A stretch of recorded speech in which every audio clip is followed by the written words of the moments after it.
Now, Chief Justice Emeritus David Kenani Maraga has welcomed the endorsement from a section of Gen Z youth to challenge President William Ruto as he seeks a second term in the 2027 general election, criticizing the state of healthcare in the country, particularly the Social Health Insurance Fund, as well as rampant corruption and impunity. Maraga promised to address these should he assume the top job. Here's NTV's Laban Shaban with more. At the height of the Gen Z-led anti-government protest in June 2024, when demonstrators were chanting "Ruto must go,"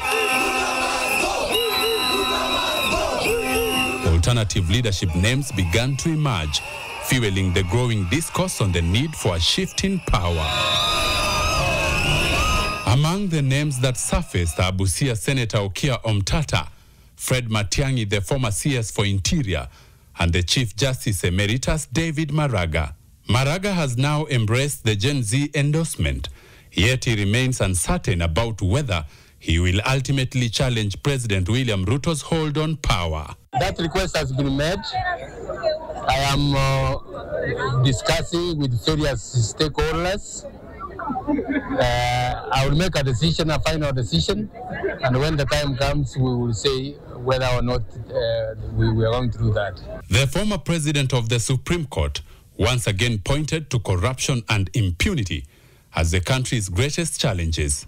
For Maraga, ascending to the house on the hill is within reach. I was head of one arm of government.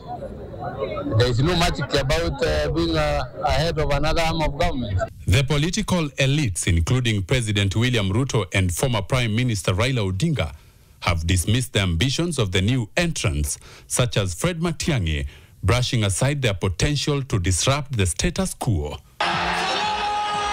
Odinga found himself in hot water when he dismissed Matiang'i's bid for the presidency, a remark that sparked backlash when he toured Kisii County, the home turf of the former Interior CS, who the Jubilee Party says is its presidential candidate. You cannot be elected president of Kenya on the basis of the Kisii votes.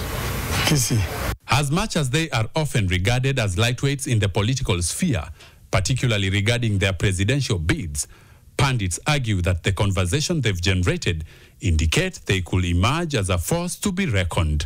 This is especially amid the increasing demand for alternative leadership, the substantial influence of the youth vote, and the government's unresolved teething issues. The Shashi issue is a problem that is facing Kenyans, which was not being, which was not as serious as it is. You know, sickness cannot wait.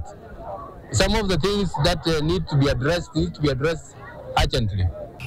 Laban Shaban, NTV.